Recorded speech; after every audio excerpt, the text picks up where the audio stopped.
point of the judges and the juries and the policemen? If every time you catch somebody, you say, well, look, just behave yourself. They've got to be punished.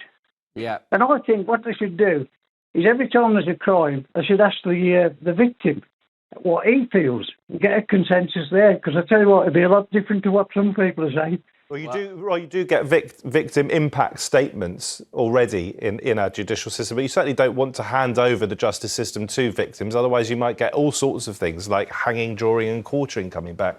Yeah, and I think that's kind of the point. But nevertheless, I mean, Roy's not wrong. He represents a huge amount of sentiment across the country, say that people, most especially victims, aren't necessarily listened to. The reason we're having this conversation is because prison at the moment is, first of all, they're full, but also it's not really working. People re-offend at an astonishingly high rate. Yeah. So, of course, we want some punishment. It's totally natural, as I said already, but we also want to become a safer society with less crime. And if prison is creating more crime, let's think creatively about how to change that. Especially if it's the same cycle. They're going to prison, petty crime, there's no assistance, no help with reading. Anyone that's got an opinion about prisons, oftentimes, when it's one saying it's all a cushy place to be, often hasn't visited a prison, mental health, etc., etc. Unless we deal with those issues, frankly... I've actually had 2 relatives serve time in prison, right. one for a very violent offence, and thankfully both of them were rehabilitated.